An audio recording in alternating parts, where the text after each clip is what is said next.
and welcome to the Good Stories Podcast. I'm Jody, there's Steven, and we're back. How are you today, brother? I'm doing well. I'm excited to talk about this book today.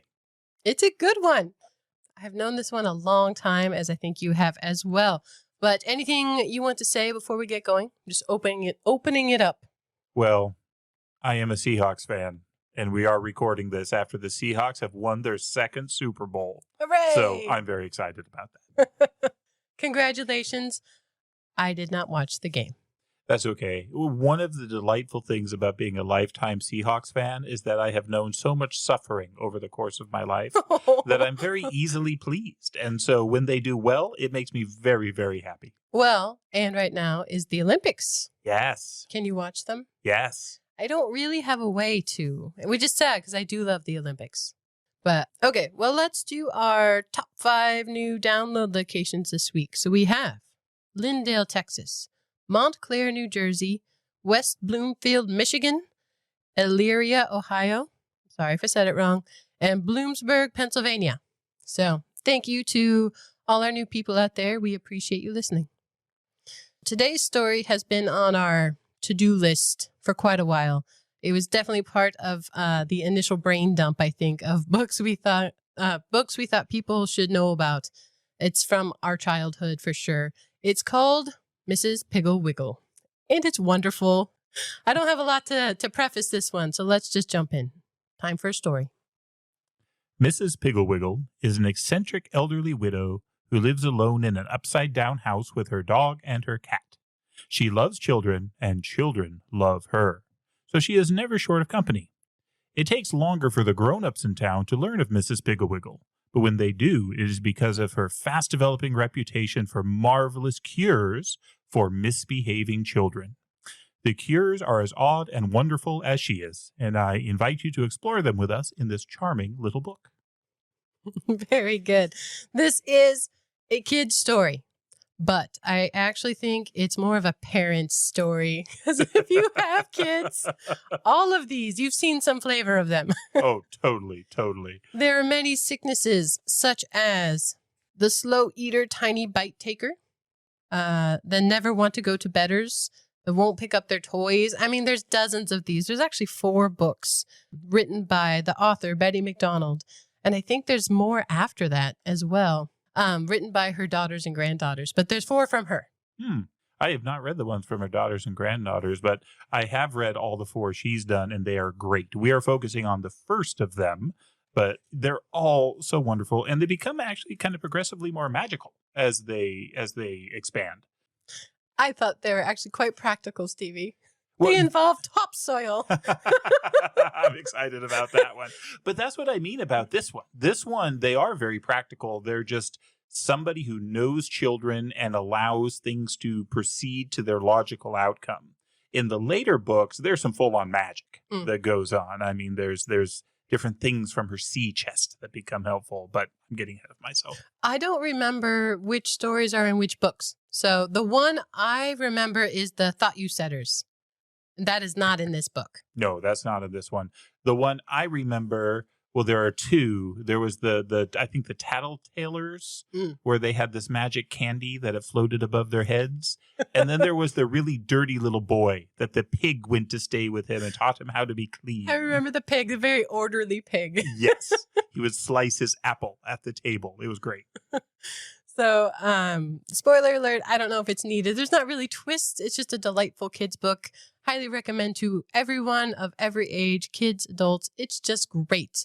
The author's name is Betty MacDonald, but she was born Anne Elizabeth Campbell Bard, which I just think is a wonderful name. Did you look her up at all? I didn't. All I looked up on her was what's in the back of my book, which tells that she lived from 1908 to 1958, so died a young woman. She died at 50, but sounds like she was much beloved during that time. She was born in Boulder, Colorado, and so she's an American. There were times in this where there were some Britishy things that I wondered, but no, definitely an American, and yeah, that's pretty much as I know about her. I wasn't going to look much into her until I learned that she lived in Shoreline and Vashon Island. Oh. Which, if you have ever been to Seattle, those are probably familiar terms to you, and not if you haven't been. So I looked a little bit more. So yeah, she was born in Boulder, 1908. At some point in her life, she started in her 30s. She claimed she was born in 1908. There's all these records that say, nope, it was 1907. Why would someone change their birth year I don't in their know the 30s? answer to that. I just think that's really interesting. And her dad's name was Darcy, which is not a name I hear ever in anyone. Darsie. He was a mining engineer. They moved a lot. They ended up in Seattle. She graduated from Roosevelt High School. I did see that. And I know Roosevelt High School from our jazz band days. Yeah. Jody and I both played jazz band in high school, and we would go to competitions in Western Washington, and Roosevelt High School was one of the big bands. They were always really good. Yeah, she graduated from there 1924. So these books came out very much right after World War II. And she lived in Seattle, and then she did get sick with tuberculosis. And so she ended up living in a basically confined bed rest sanatorium for a couple of years in Shoreline, Washington. And then when she got out, they moved to Vashon Island, which is this relatively tiny island. You have to take a ferry to get there. And so in her writings, she described how she'd always be late to the ferry. So she's always running to work to catch the ferry on time or coming, and she'd just be boiling hot when she get there because she was running. So I enjoyed those because those are so familiar to me. Vashon Island, of all places. Yeah, small world. In the 1940s and 50s. So she hadn't actually written the book until I think it was her sister went to a party. And her sister Mary was telling someone about, how Betty's writing a book. It's going to be great. Betty was not writing a book. So the story goes. So she ran home and wrote one called The Egg and I. She had a lot of opinions about chickens and just a really good sense of humor. Mm-hmm. And it became this really popular thing after World War II. It was funny. People really enjoyed it. And after she got sick, all that time, bed rest, she wrote another one. I think it was called The Plague and I. But again, it was this funny kind of twist looking at her own sickness and confinement. So really sweet sense of humor. She had a couple daughters. I just enjoyed everything about her backstory. They sold eggs and things at Pike Place Market. I know that place. I was geeking out about it, but she did die fairly young at 50, I think, of cancer. So, okay. But she made a mark while she was here. Well, she certainly did in my life. As you said, this was something I discovered early. Mom always loved the Mrs. Piggle-Wiggle books, and I loved them too, reading them. And it's actually been a long time since I picked them up. And you know how it is with things with your childhood. Some things are great, and some things don't really hold up all that well. And I was actually a little bit concerned when I picked this up again to start reading it for this show to see, would it hold up? It does. Loved it, loved it, loved it. To the point that I really didn't go outside the book. I'm not going to have a lot to offer in terms of other works or depth or anything. I just enjoyed reading the story so much. And I think they are so worth sharing because they're wonderful. It begins. I expect I might as well begin by telling you all about Mrs. Piggle-Wiggle so that whenever I mention her name, which I do very often in this book, you will not interrupt and ask, who is Mrs. Piggle-Wiggle? What does she look like? How big is she? How old is she? What color is her hair? Is her hair long? Does she wear high heels? Does she have any children? Is there a Mr. Piggle-Wiggle? This author knows children well. Those are all the kinds of questions that you would get thrown at you if you were talking about it. We now, though, know the answer to those questions. Really, all of them, I think.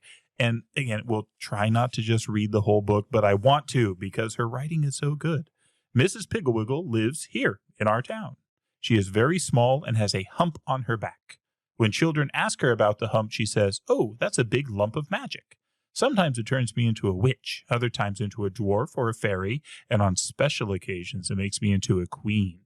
The children are all very envious of the hump because besides being magic, it is such a convenient fastening place for wings.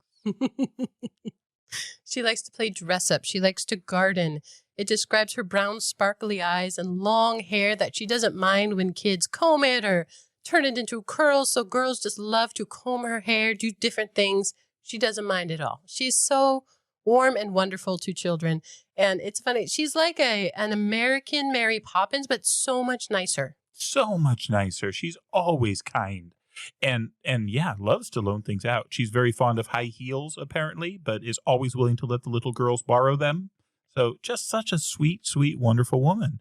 But as the book starts, the kids aren't hanging out with her yet, and she's actually kind of alone. We learn that she's a widow. Is there a Mr. Piggle-Wiggle? Well, there is, but he's gone. He apparently was a pirate, and she spreads the story around that he buried his treasure in the backyard so that kids will come and try and dig for it. There's always holes in her yard from them digging. She loves it. That would drive me crazy. Yeah, not her. She's pretty unflappable. It's hard to drive her crazy in any way, near as I can tell. She has a warm, spicy sugar cookie smell that is very comforting to children who are sad about something. I mean, she's just the most maternal thing you can imagine. Just warm and the picture of comfort. She lives, though, in an upside-down house. That's kind of an unusual feature. That's a little striking. Apparently, it was a dream of hers when she was a kid. Like, she just wondered what it would be like as she's looking at the ceiling, if the ceiling was on the floor. And I love that it describes the complexities of living in a house that's upside down. Yeah, I think she made the kitchen and the bathroom, they're right side up. Some things are practical. It just makes sense. Like the little steps to go in and out the doors because she's an old lady. Can't just jump around. But the kids love to jump around. And it's just this wonderful place to play and eat cookies and be taken care of. Yeah. And I love this line. It says, every child in town is a friend of Mrs. Piggle-Wiggle's, but she knows very few of their parents. She says grown-ups make her nervous. So good with kids, but grown-ups make her nervous. So we don't know why she moved there. Maybe it was for the upside-down house. It's the only place she could get. I don't know. But she's doing the dishes one day before she knows all the kids. And she sees a little girl out the window, Mary Lou Robertson, 8 years old, quite fat, and running away from home. And can I just say for a moment how great the names are in this book? Oh, yeah. I mean, Mrs. Piggle-Wiggle is a wonderful name. It makes you giggle immediately. It's just awesome. Mary Lou Robertson is a fairly toned down and calm name, but oh, there's going to be some good ones coming. So proceed. They're very pretentious sounding names, most of them. Mary Lou's okay, but yeah, we'll get there. Anyway, Mary Lou is running away from home and enjoying 7 sugar cookies at Mrs. Piggle-Wiggle's house and all these cups of tea, but she hates to do dishes. She's like she's a servant. Dishes, dishes, dishes. That's all I do. She says, my mother doesn't love me at all. She isn't my real mother anyway. She probably got me out of an orphanage just to wash her dishes. Did your kids ever say that? Treat me like a servant? No, I think I needed to work my kids harder. Because no, I don't remember that. I got that line. Well, Mrs. Piggle-Wiggle responds wonderfully. She's such a good listener to all these children. And she says, well, now that's a funny thing. I mean, you hate needing to wash dishes so much because, you see, I like to wash dishes.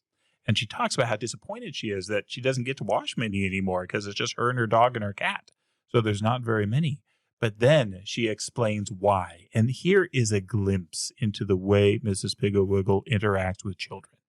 She says, when I wash dishes, Mary Lou, I pretend that I am a beautiful princess with long, golden, curly hair. Mary Lou's hair was jet black and braided into 2 stiff little pigtails. An apple blossom skin and forget-me-not blue eyes. I have been captured by a wicked witch, and my only chance to get free is to wash every single dish and have the whole kitchen sparkly clean before the clock strikes.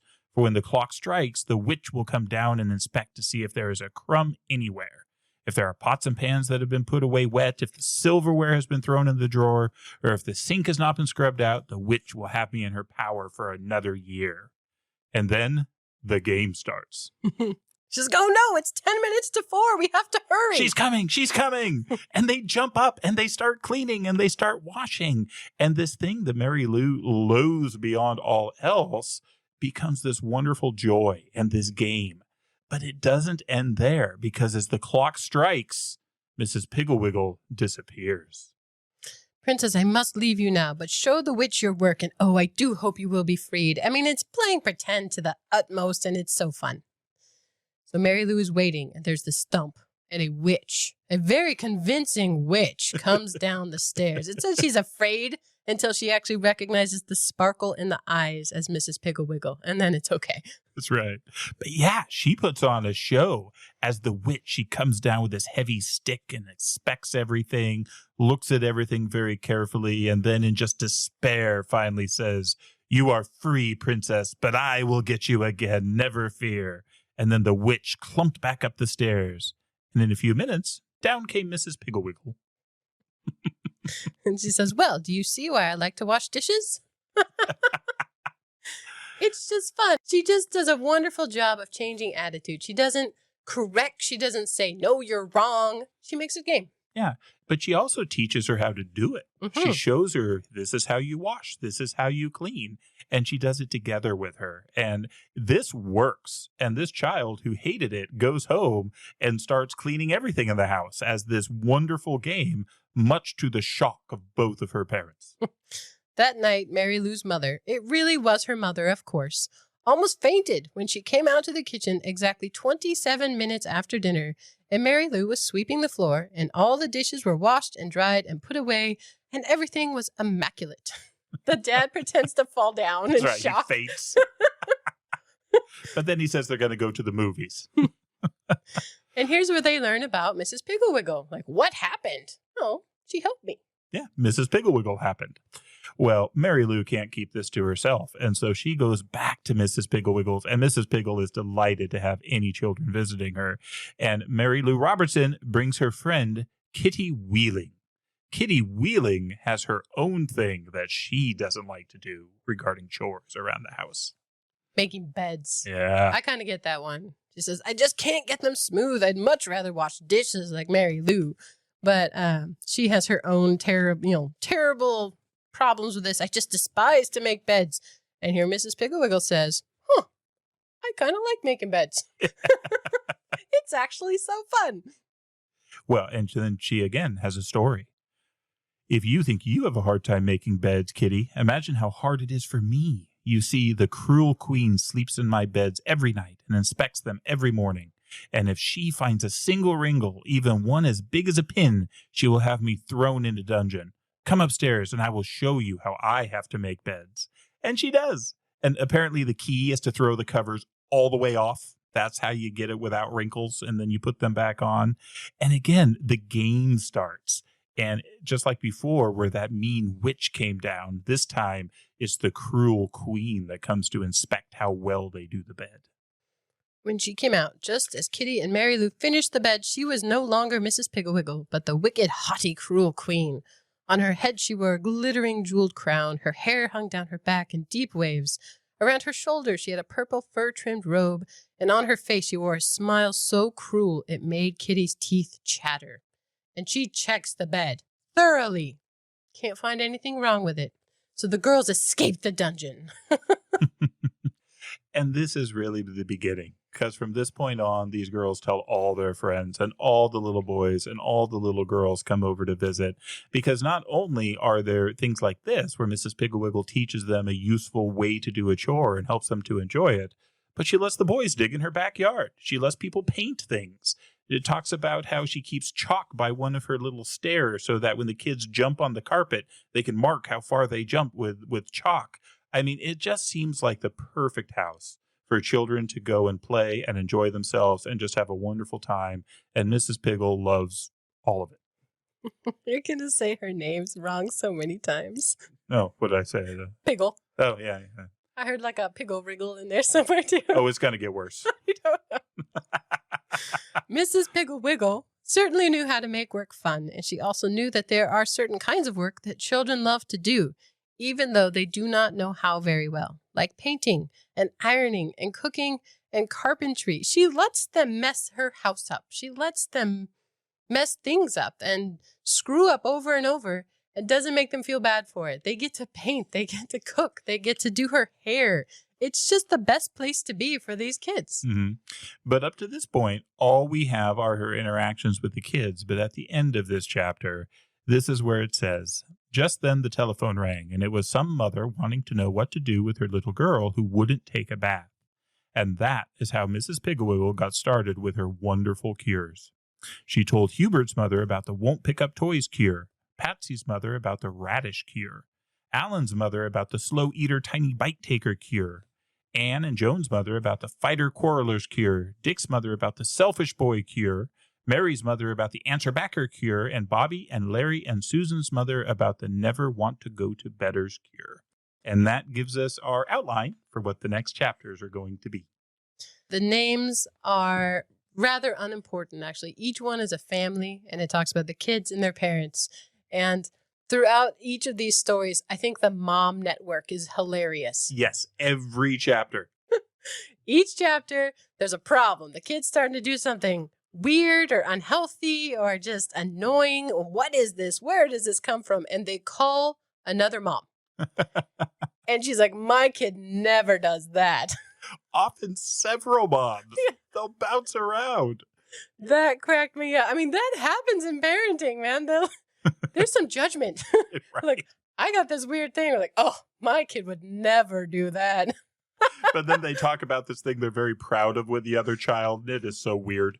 And they always hang up the phone. Don't you miss the days when you could like slam down the phone? Like, Yeah, there's something satisfying about that. That's true. The first story here is the won't pick up toys cure. And this is little Hubert, who's a very lucky little boy. He has a grandpa who spoils him rotten. Lucky in many ways, certainly with his toys, but his name is Hubert. Mm. Hubert Egbert Prentice. I told you the names are going to be great in this. His father said that it was to make up for that awful name they had wished on him. Oh, so yeah, the moms call other moms and there's judgment and it's funny. The dads are often either jokesters or checked out. Yeah, pretty much universally. I like the guy who faints or pretends to faint. Like, oh my goodness. There are a few of those things that happen, and the dad does get involved with Hubert a little bit. But first, Mrs. Piggle-Wiggle gets involved because as this mom network is going on, she is not getting any answers because the problem is this mom is spending forever cleaning up after her boy. He will not put away his toys. He has all these marvelous, wonderful toys, and he loves sharing them with his friends and pulling them all out, but he won't pick them up. And it says she is spending hours a day cleaning up after him, and she just can't get him to pick up his toys. And so finally, in desperation, somebody tells her about Mrs. Piggle-Wiggle, and she picks up the phone and she reaches out to her. Mrs. Piggle-Wiggle is never surprised. She knows these kids. And she says, Hubert and I are old friends. In fact, he's building an automobile in my backyard out of orange crates and empty tomato cans. Hubert is a very good carpenter. Hubert's mother thought of the two little automobiles with rubber tires, real horns, leather seats, big enough for two boys, and lights that turned on with a switch that Hubert's grandfather had given him. And she wondered why in the world he would want to build an automobile out of old orange crates and tomato cans. That is very telling, right? You can give a kid like the best toy in the world, the fanciest thing, and they're going to go build something out of orange crates and tomato cans. Right. They'll play with the box. Yes. You know, this is the exciting part. Mrs. Piggle, I love how much she loves the children. Every one of these children, when the mom calls her, there's two things that jump out to me. One, that she loves them. She has something kind to say about them, something at which they're good or talented or useful. And so she knows them and loves them in that way. But she also knows their faults and can usually predict kind of what the mom is going to say, sort of a, yeah, I saw this coming sort of deal. But she always has an answer. And this is the first one. So the mom is worried that he doesn't behave himself. But she says, oh, he does, said Mrs. Piggle-Wiggle. We are all very fond of Hubert. But this problem of his toys, let me see. Mrs. Piggle-Wiggle was quiet for some time. Then she said, I think that the best thing for you is to use my old-fashioned won't pick up toys cure. Starting now, don't pick up any of Hubert's toys. Don't make his bed. In fact, do not go into his room. When his room becomes so messy he can't get out of it, call me. Mrs. Piggle-Wiggle said goodbye and hung up the phone. Hubert's mother is relieved. She bakes a cake. She's feeling fine. Hubert brings boys home and they pull every single thing out. And it's wonderful. They love it. They play with everything. It describes how the electric train circles under his bed, 3 times. It's a great time. The mom doesn't touch it. She doesn't say anything. She doesn't yell at him. Just doesn't touch it. Well, this goes on for 7 days. And eventually, at that point, she has to call Mrs. Piggle-Wiggle because things are reaching a crisis. Says he was so sleepy he could barely keep his eyes open, and he had a red mark on one cheek. Nothing is picked up. His room is a mess, and he's sleeping on these toys. So he's not getting any rest at all. He has like toys stuck in his clothes and in his hair. It's terrible. And she can't get the door open. Yeah, by the end of the 7th day, he can't get out. He's not coming out. And so Mrs. Piggle-Wiggle said, you see, the reason Hubert hasn't come downstairs is that he cannot get out of his room. Have you noticed anything different about him lately? And she describes everything you just described about the toys and the blotches and the things. And he's like, oh, yeah, probably can't get out of his bed and is sleeping with his head on his blocks for a pillow, which is why they're stuck there. But his mother is worried and says, well, what do I do? He can't come out of his room. Well, again, Mrs. Piggle-Wiggle has the plan. Wait until he calls for food, then tell him to open the window, and you put a piece of rather dry bread and peanut butter on the garden rake. He will have to drink out of the hose, tie it to the rake, and poke it up to him. This is the plan. The picture in the book's pretty good, too. The dad's helping here. Yeah, he does the whole hose thing with the rake, yeah. Yeah, so days go by where they're putting food in through his window. It's not great. The parents are starting to question things. They're like, man, none of this would have happened if, the grandpa didn't give him all those toys. And there's some blame, some finger pointing. There's also some concern about how they're going to put Irish stew on a rake. They solved the problem. They work it out. Yeah.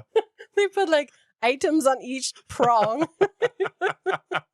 Creative. Hubert is not eating as well as he probably should be at this point. And he still doesn't want to come out, though. He says, I like it in here. All my toys are out, and I can play with them any old time I want to. This is fun. The mom calls Mrs. Piggle-Wiggle.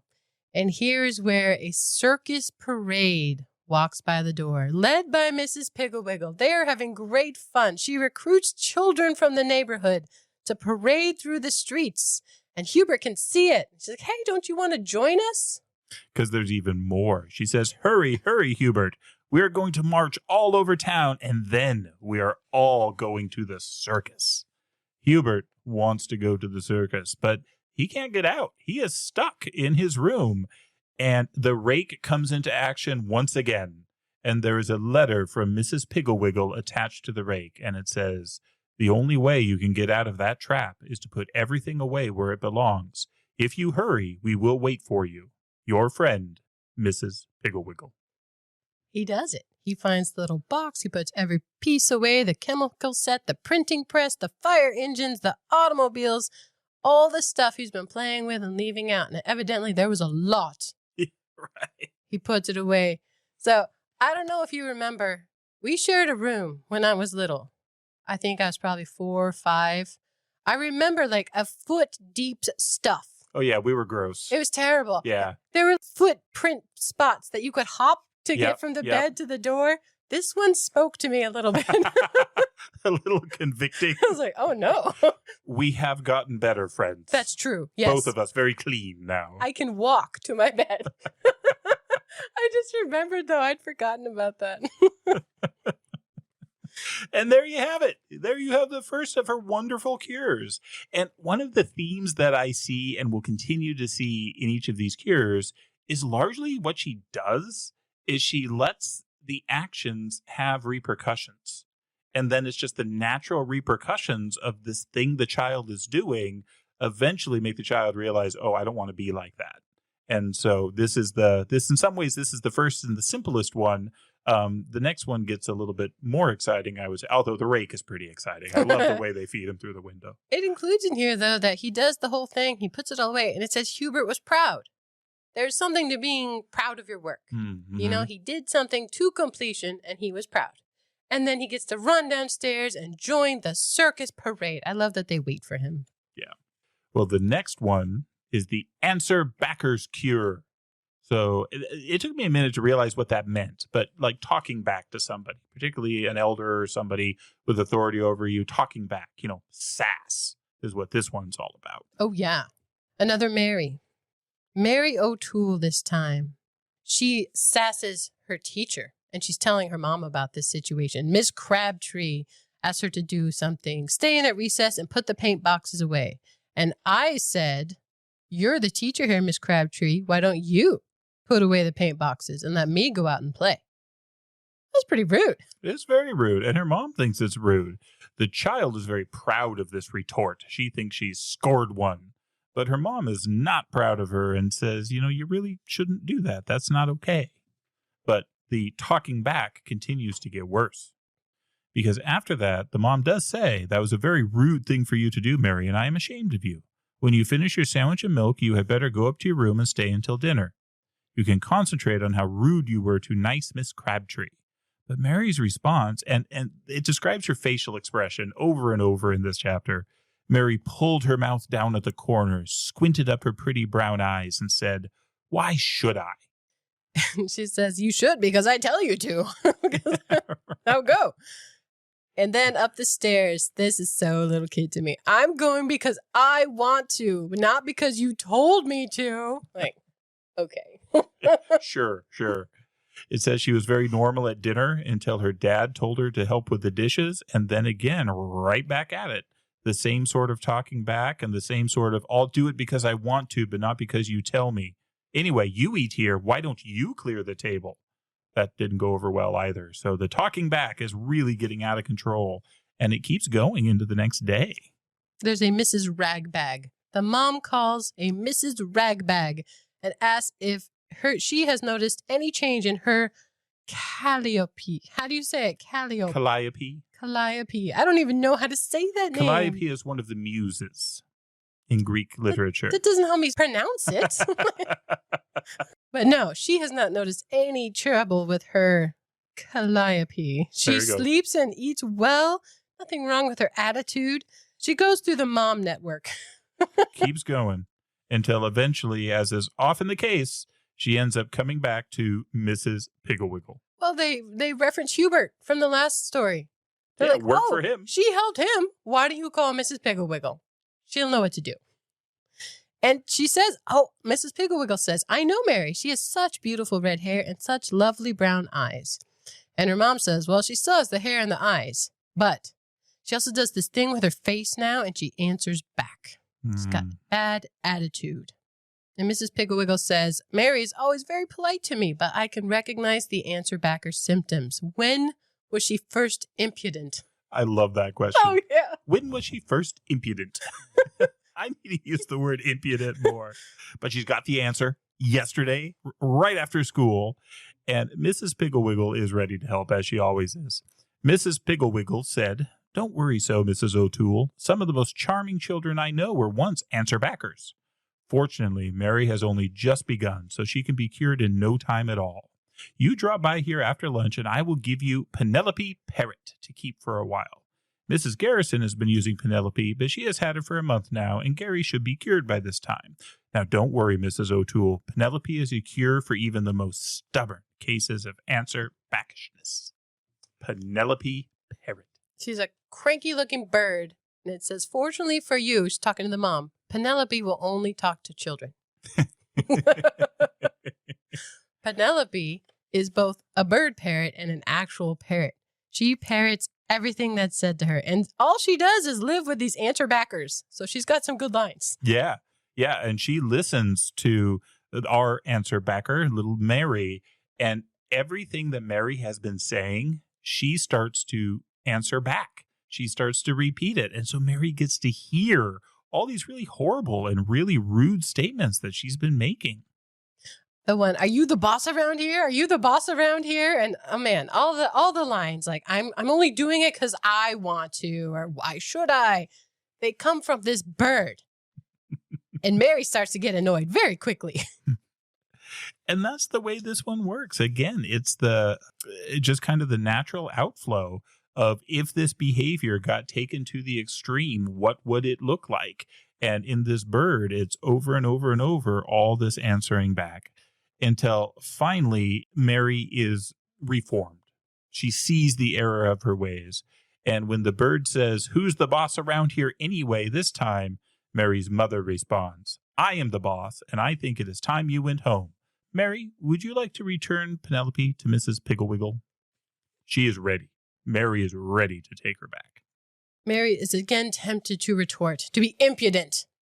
But she remembers the lesson and says she started to draw down her mouth, squint up her eyes and blink, but suddenly she looked at Penelope, turned up her mouth, opened her eyes, and smiled. She said, "All right, Mother, I'll come right home after I return that rude Penelope." So Mrs. Piggle-Wiggle strikes again. So 2 for 2. This is successful. The next one is the selfishness cure, and this is about Dick Thompson. And he really is a selfish kid. It's mine. That's mine. He won't share anything. That's mine. Yeah, my ball. That's mine. Over and over. His mom is so worried about this that she tries to come up with ways for him to be unselfish. She buys a big old box of candy. There's a certain number of kids in the neighborhood and one old woman who actually really likes candy. And so she gives the box to Dick and says, you need to share this and split it up. Well, Dick is not going to share this. And in fact, as he's sitting there with the candy and his bicycle, he says, if anyone else touches this, I'll hit them with my baseball bat. And he does. He does. One little girl reaches for it. It was horrible. His mom saw it, though, and she was not going to stand this. So she swoops in, grabs him by the collar, takes him up to his room, and then she gives the box of candy to the little girl that got hit by the bat and lets her sort it out among the children. And then the mother phone tree kicks into action one more time. I think she calls the dad first. He's like, why don't you just hit him? Spank him. Right. Spank him out. Should I come spank him? Want me to hit him? I'll thrash him. She's like, I don't think that's going to fix it. So she makes some more phone calls, ends up with Mrs. Piggle-Wiggle. And Mrs. Piggle-Wiggle said, "Hello, Mrs. Thompson. I have rather expected you to call." And the mom's a little worried. Why? Because I know Dick very well. And although he is a dear little boy and the most well-mannered child who comes to visit me, never once forgetting to say thank you and please, he is very selfish. Mm-hmm. And a couple paragraphs down, I think this sums up a lot of Mrs. Piggle-Wiggle's attitude and the way she thinks about children. She says, "Now, Mrs. Thompson, do not feel sad. Selfishness and greediness are just diseases like measles and chickenpox, and it can be cured very easily, but we must start now before another day passes, because Dick is such a nice little boy, and we want everyone to like him as we do." I mean, this idea that these behavioral traits are something to be cured, not something to, hate the child over, not something to, thrash the child like the dad is suggesting, but something to be cured. I mean, she goes on to say, "I love all children, but it distresses me when I see a child who has a disease like selfishness or answer-backism or won't put away toyitis, and his parents don't do a thing to cure him." So again, she even includes the parents in this, that they have a role. They have a job as parents to try and cure these diseases of the children. Yeah, it's not to be indulged. And she says, the sooner you start, the better. And so you will have to come down here and get my selfishness kit. And I will give you the directions for its use.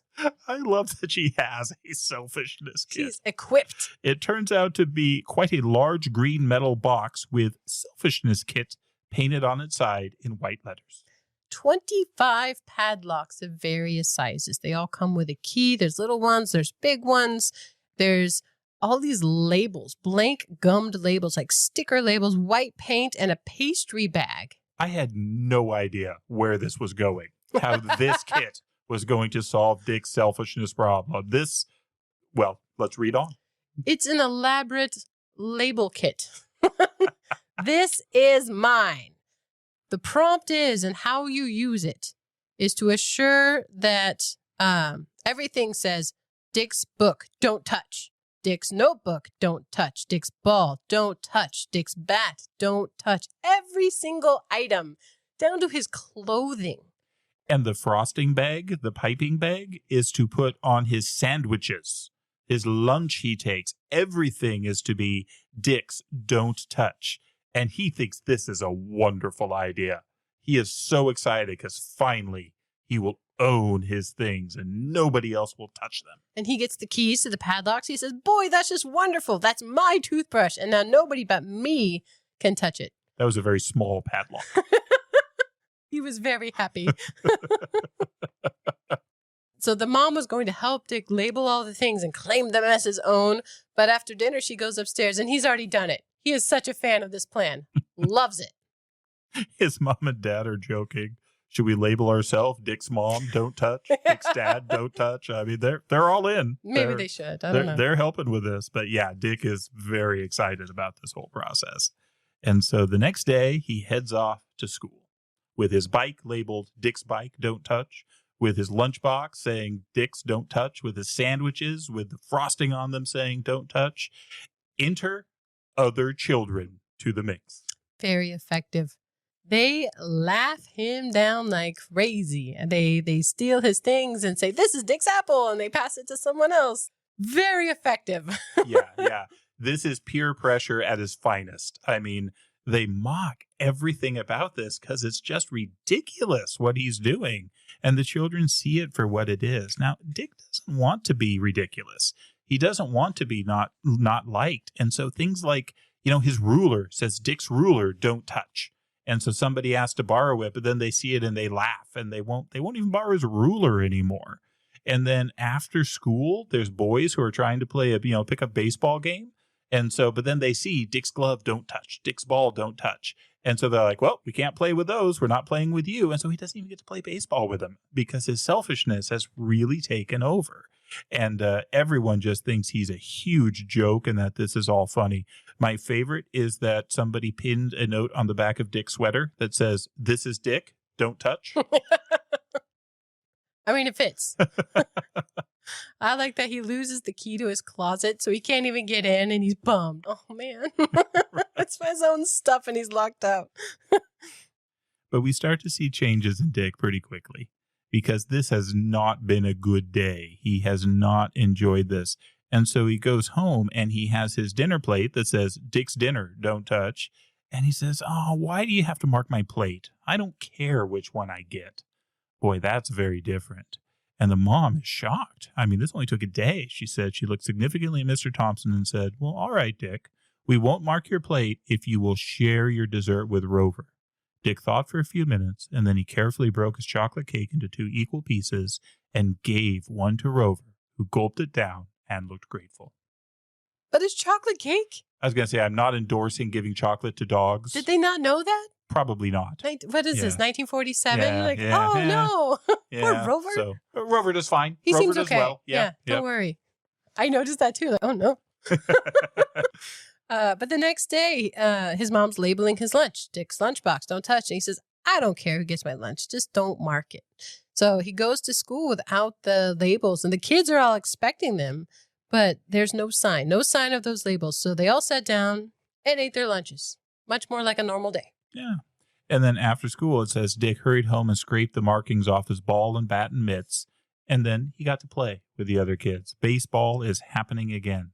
And he even said to them, do you want to use these? I don't care. He gave these things over and is definitely sharing now.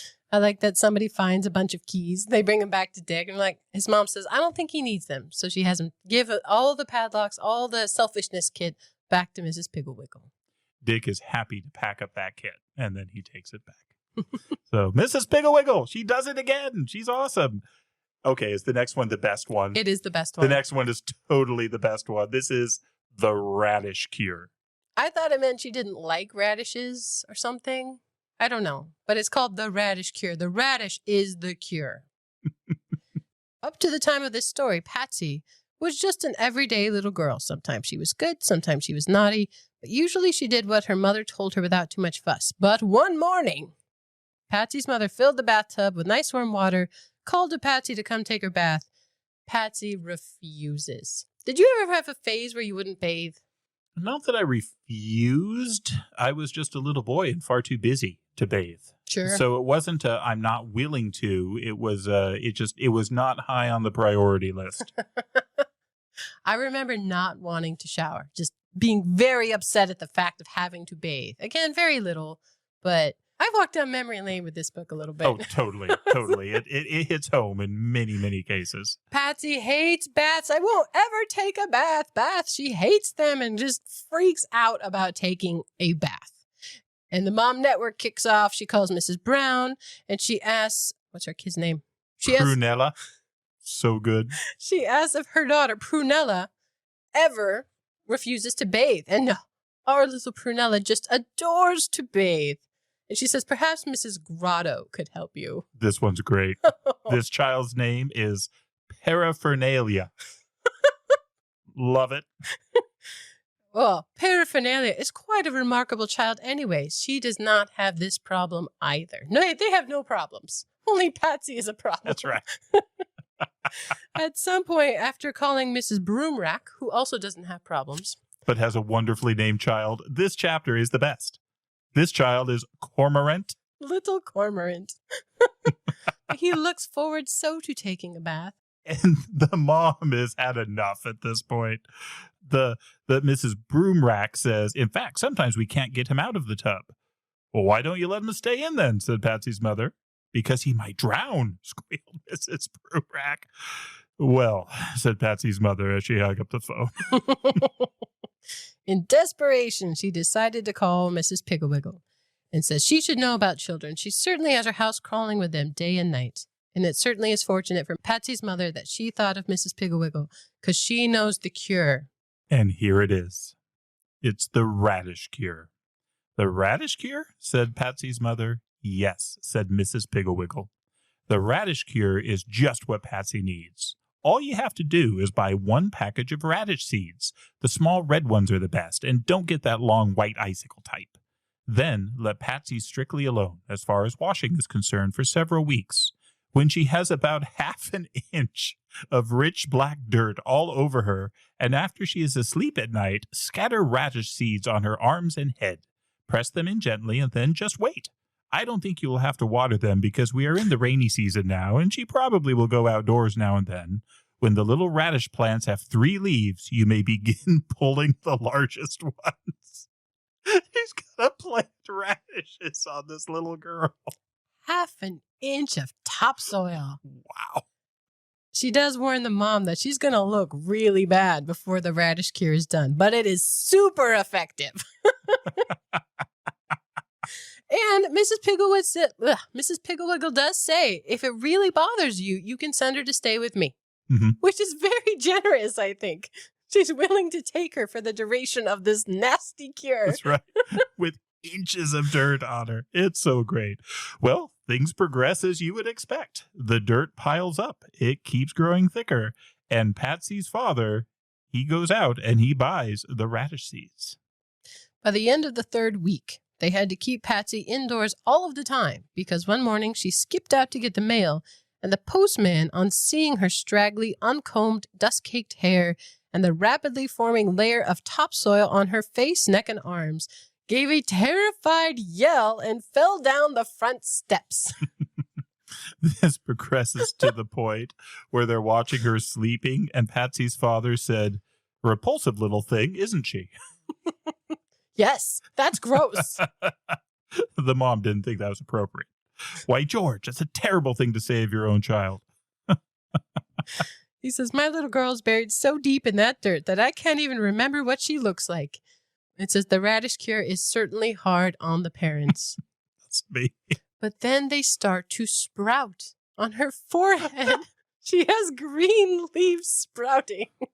She jumped out of bed and ran down the stairs. She can't open her mouth because the dirt is so caked around it, so she's like squeaking. And then her father, again, jokes her, "Behold the bloom of youth." Patsy squealed, and her mother showed her the little red radish she had just pulled out of her arm. That is so disgusting. We might lose listeners on this one, brother. No, this is great. This is the best chapter, and because it works. Patty suddenly said, and again, remember, she can't open her mouth, which is clearly, "Mother, I want a bath." You did that very well. And so she cracks the mud on her cheek, trying to scream the word bath so they can understand it. And they scrub and they scrub. It says she spends all day in the shower, uses 2 whole bars of soap, doesn't come out for lunch. But by the time her dad comes home for dinner, there she was, waiting for him at the door, clean, sweet, and smiling. And in her hand, she had a plate of little red radishes. I could not eat them. No. That's so gross. Well, no one's going to top that. I'd forgotten that one. Mrs. Piggle-Wiggle is in it to win it. That is incredible. That she offered to let her come stay with her, I think is just the most generous of things. Like, she would smell so bad. Oh, yeah. That would be terrible. Well, we got through that one. Okay, she is cured. And we can move on to the never want to go to bedders cure. Boy, this is something I experienced both myself and with my children. So 8 o'clock, time for bed. And each kid, there's 3. This is a trio of siblings. We don't want to go to bed. I need to do one more thing. No, 5 more minutes. They have every argument lined up that you have heard from kids to stay up. And the whining, the way she writes the whining is jarring. Like, I read this and I hear the voices with like 17 vowels in each of the words that they just lean on to. I don't like it. I don't think I can do it, and I'm okay with that. And she tries to talk them through it. They rationalize and says night after night, poor Mrs. Gray argued and pled and begged her children to go to bed. And by the time they had finished whining and complaining, it was usually almost an hour later. And she's exhausted. It's very wearing. Mm-hmm, mm-hmm. I think this is a common one. I know a lot of people who struggle with this at some point where your kids just won't go to bed. It turns into this huge fight. And actually, in real life, I've seen versions of this cure, too. Because, again, questions get asked, no one can really help, and then in steps Mrs. Piggle-Wiggle. And so Mrs. Gray says, do you know anything to do for them? How to cure this hateful disease? Mrs. Piggle-Wiggle said, oh, that's very simple. Beginning tonight, don't tell them to go to bed. Let them stay up as late as they want to. You and Mr. Gray go to bed any time you are tired, but leave the children downstairs. Mrs. Gray is worried, but their health, that will ruin their health. Mrs. Piggle-Wiggle said, oh, I do not believe that a day or so without sleep will harm them, and it will certainly cure them. It is really worth a try, Mrs. Gray, but if you have any trouble and the cure doesn't seem to be working, call me. Again, very generous. So they just stay up late, and the kids play Parcheesi. Man, I do not remember the last time I played Parcheesi. Me neither, but we played a lot of Parcheesi growing up. I don't think I remember how. I believe it's the royal game of India, or at least that's what it said on the box we bought. So I believe it, because it said it on the box. But we probably had the cheapest game of Parcheesi ever. We probably did. It was fun. I like Parcheesi. Let's play sometime. So they're supposed to go to bed at 8. At 9, they're just playing Parcheesi. Mom and Dad are, watching TV, listening to the radio. When it turns into 10, Mom and Dad go to bed. The kids stay up. Mrs. Gray gets up at midnight, worried there's burglars in the house, but then she remembers, oh, no, we're doing this. And the kids are still up, and they stay up very late. It says the next morning, the children slept until 11:30, which is sad because at about 9 o'clock, Dick Thompson's mother stopped by to take them to the beach. But Mrs. Gray told her they were still asleep. So they miss a trip to the beach. They're cranky they're just cranky when they get up and cranky that they missed a trip to the beach. Why didn't you wake us up? And their mom says, I don't think they should have waited for you. You weren't up. You didn't go. So this day goes by the same way, although they're playing Tiddlywinks. These are older games. Mini games. But yeah, the mom and dad go to bed. They stay up. They think this is great, except they're so tired already. Yeah. And the next morning, they have to get up because they have a 9 o'clock dentist appointment. And so the mom does wake them up, and they're falling asleep at the table. They're rubbing their eyes, and they're not doing well. And so the next night occurs, and again, they're up that night. But now they've got a great idea. Let's go outside. Why do we have to stay in the house? And so they go outside in the middle of the night. And get yelled at by a neighbor. Don't you know it's midnight? What are you doing? That is appropriate. They should not be outside in the middle of the night. So they end up going back inside, and more Parcheesi happens, although now some of them are like falling asleep into the Parcheesi board. Says when they were finally ready to play, Bobby was asleep with his head on the board. So Susan and Larry played, jumping their men across Bobby's head. Oh, I did forget. There was an argument about who got to be the pink pieces. Yeah. Because that was always the argument, right? What color? Mm-hmm. I mean, I don't think I ever argued for the pinks, but there was always a cool color on any of these games and who got to be it. The next day, there's a matinee at the movie theater, and they get to go, and they all fall asleep. And when they wake up, it's dark. They get locked into this theater. That's scary. It would be. That's terrifying. They're running around, banging on doors. They can't get out. But fortunately, they see a flashlight, and it's the janitor. And the janitor comes and says to them, they're kind of in trouble. What are you kids doing in here? But it gets explained, and they finally get to get out, and they get to go home, thanks to the kindly janitor. But they're running out of game ideas. Larry suggests that they play burglar, but they fall asleep before they can be found. And then finally, there is a party. This is Patsy's birthday. We've met Patsy already. And it's a wonderful party. It says with a fish pond and a magician who did tricks and games and balloons and prizes for every child. They did not enjoy this party. They couldn't. They were asleep through all of it. And they missed this wonderful, wonderful time. And now they're starting to realize it. They're starting to realize what things they're missing out on because they've been staying up all night. It says, at last the clock struck. Bong, bong. There's 8 bongs. It's 8 o'clock. Time for bed. And they say, please let us go to bed. Please don't make us stay up anymore. Please. Why, I thought you enjoyed staying up late. I thought all the children in this neighborhood stayed up late. The children said, nobody has to stay up late but us. We just hate it. May we go to bed, please? Mrs. Gray said, very well, children. From now on, if you are good, I will let you go to bed at 8 o'clock every night. Success. Yes. And that was way less gross than the radishes. Agreed. The next one is the slow eater tiny bite taker cure. I don't think I've experienced this one in my family, but I've seen it. Mm-hmm. The tiny bites. The taking forever to eat. That one we have. Yeah. But not the tiny bite taker.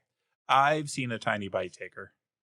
This one starts, once upon a time, there was a little boy named Alan, and he's adorable. He's got curly brown hair, sturdy legs, and a shining smile. And one morning, kind of out of nowhere, he picks up his spoon, eating his mush and milk like a good little boy, but he starts eating it grain by grain. One at a time. And then it even reaches a point where that's too much, and he starts cutting the grains in half. His mother is trying to get him to the egg course, but he just won't get through the mush course. He's eating nothing, and she's asking him, what's the matter? And he said, I guess I'm just a slow eater. I choke if I take larger bites.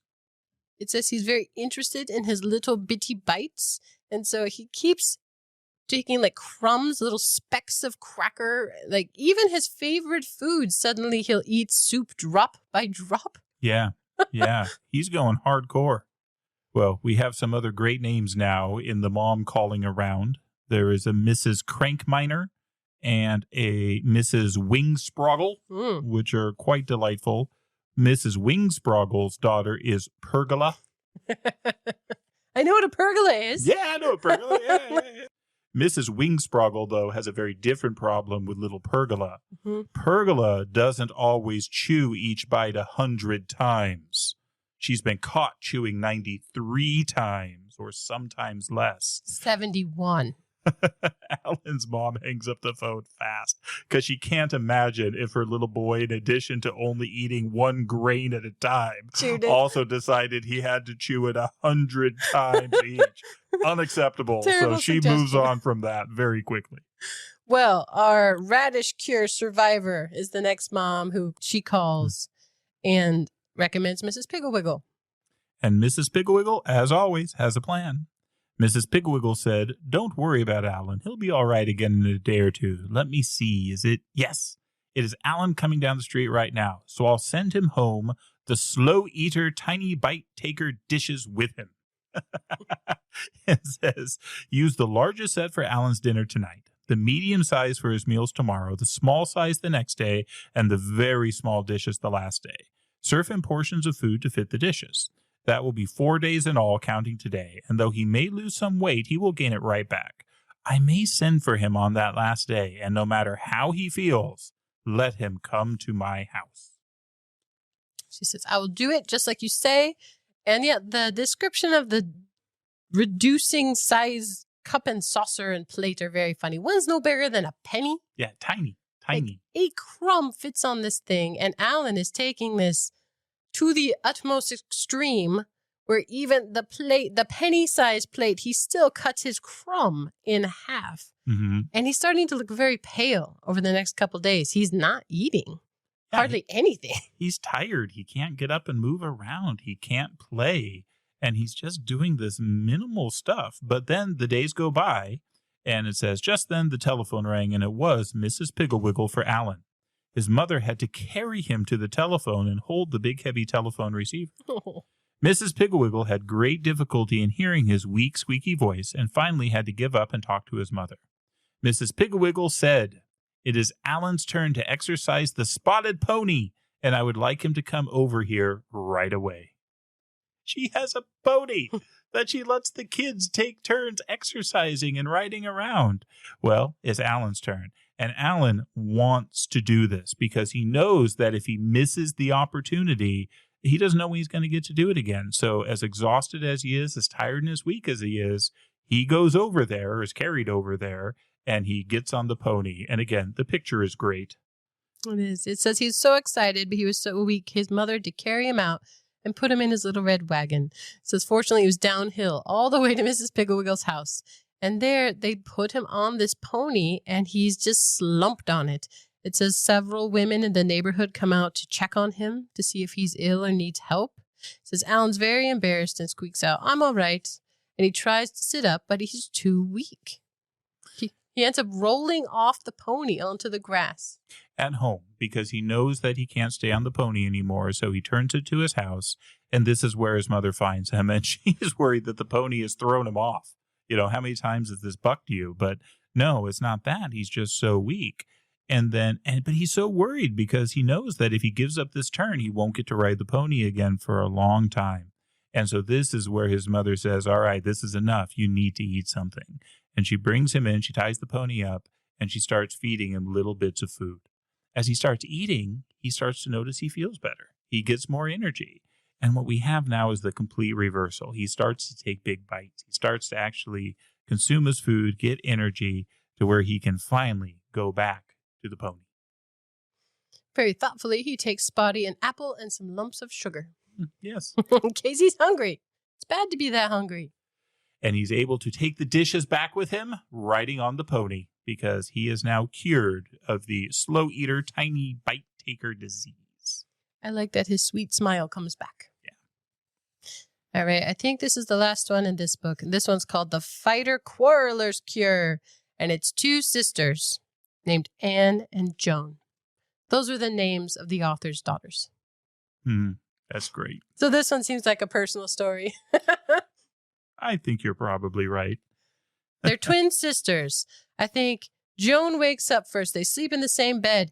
And she screams, "Wake up, Anne, wake up. There's a big black spider in the bed and it's on your side." That's so mean. It is cruel. It is heartless. The mom runs in, and the dad, though, is a bit slower. And he says, "Well, did you see the spider?" She's like, well, my sister told me the spider was there." He's like, "Well, then why is she still laying in the bed, calm and relaxed?" He's seen this movie before. Yes. And so the quarreling picks up. Anne is angry. And the two keep going at it. They're grabbing at each other. They'll slap each other. I mean, everything about, that's my sock. That's my petticoat. I mean, all sorts of quarrel. And the parents just hate it. It's just brutal. They're calling each other cheaters. They're talking about who gets the first turn on the pink crayon, who gets the bigger piece of food. I mean, just over and over and over, they just keep going at it. And the counting of food drives me crazy. Oh, yeah. They got more than me. Oh. I feel a little bit triggered by that there. I understand. Well, the mom is definitely triggered. This is just not okay. And so, again, there is the call around to see if any of the other mothers can assist her. There's Mrs. Quittrick, Myrtle, and Jasper, and nope, they're all good. I guess those aren't as good as Paraphernalia as names, but... There was one name we missed earlier that is my favorite name in the whole book. Oh, what is it? Ermintrude.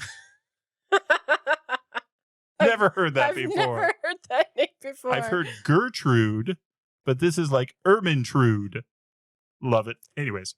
But she calls Mrs. Piggle-Wiggle. And Mrs. Piggle-Wiggle's so sweet. Oh, yes, the twins. Such darling little girls and so pretty. And their mom says, but they quarrel so. They fight. They begin fighting the moment they open their eyes in the morning, and they don't stop until they fall asleep from exhaustion.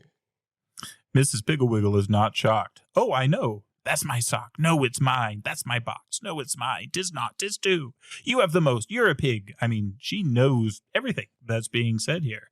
But she says that it's easy to cure. Says, no, I haven't heard Anne and Joan, but I have heard hundreds of other children. You see, fighter-quarreleritis is a common children's disease, and it is very contagious, but very easy to cure. She talks about how it becomes a habit. So one morning, somebody makes a bad choice, and then it becomes a habit, and it just snowballs into this big thing.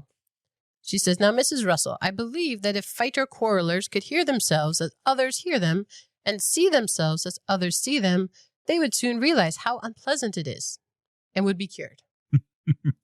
In order to do this with Anne and Joan, you and Mr. Russell will have to pretend to be Anne and Joan. First, however, you must write down every single fighting thing that the children say. Begin with this morning and keep a careful record of the whole day. Say nothing to the twins, but tomorrow you and Mr. Russell repeat their quarrels. I do not believe that it will be necessary to slap and pinch, but be sure to be loud and noisy. Don't laugh, and don't let the children know that it is just a game. Look quarrelsome as well as acting quarrelsome. One day usually is sufficient. Sounds horrible.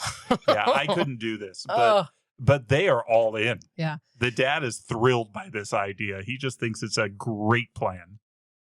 Their mom hangs out with them specifically. She stays in their room while they're fighting, getting undressed, and taking notes. She does. I feel like she gives one something and not the other one just to like amp up the fighting. I can't remember. I can't find it. Yeah, that is in here. What was that?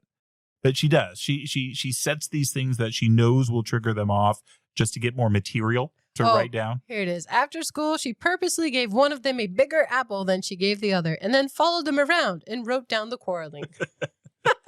She is going to cure this. That's right. In it to win it.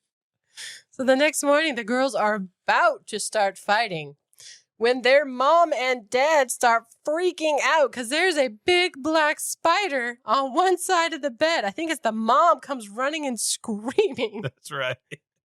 And I love that the kids responded the same way the parents did. Joan said calmly, "How do you know there's one? Did you see it?" And what you have is this whole day of the parents doing exactly what the kids did. They're fighting, they're quarreling. That's mine, that's mine. I need to use the bathroom first. No, I get into the bathroom first. Over and over, they're calling each other cheaters. Too bad for you. Oh, man. Cheater, cheater. Yeah, the girls do not like this. They say, let's get dressed and hurry. They close the door. They hurry getting dressed so that they can leave. They don't like it. Yeah. At night, when they get home from school, dinner happens, and there's this fight over who gets the biggest chops, you know, as they're jealous and stealing them from each other. I think the dad measures his with a ruler. I think he does. And then there's the episode with the pie. Oh, no. They love pie. But there's this argument, I'll serve that. Oh, no, you won't, said Dad, jerking the pie. Will too, said Mother, reaching for the pie. And inevitably, the pie crashes to the ground. And the children are just heartbroken. The twins begin to cry. They said, Mommy, Daddy, please stop quarreling. We just can't stand it anymore. It's dreadful. Mother said, why, we thought you enjoyed fighting. Joan said, we hate quarreling. We are so unhappy. And then they all take an oath. They all promise that where is it here? It's really well worded. Daddy said, I'll tell you what we'll do. We'll all join hands and solemnly pledge that there shall be no more quarreling in this house. Then we'll all walk up to Finley's drugstore and seal the pledge with ice cream. Does everyone agree? And they all agree. The fighter quarreleritis was cured. The end. I love this book. I don't have a whole lot of depth to offer, a lot of insight. It just stands on its own. It's charming and clever and just makes you feel good when reading it. And I've remembered it for 30 years. Like I said, there's other ones, the Thought You Saiders. Oh man, do I feel that one. I Thought You Said. Yeah, it's just one that sticks with you. It's really sweet and fun. And I don't know if each story needs a lot of depth, brother. I just like this one. I love this one. And there's good advice. Yes. And there's something too, I think reading it now as a parent, the idea that we're not in this alone. Mm-hmm. And I kind of miss that there's not as much of that same phone system as there used to be. I guess maybe it's online now. I don't know. But I mean, it's timeless in that these things are still things. Yes. And this was printed in 1947. These are still things. So should we end with the beginning? I think we should. As many of you may know, both Jody and I always read the dedications. We love the dedications. Frequently you can learn something from them, and I think this one is no exception. For Anne, Joan, Mari, Sally, Heidi, Darcy, Frankie, and Stevie, who are perfect angels and couldn't possibly have been the inspiration for any of these stories. And with that, we'll turn the page, and we hope you join us for the next chapter.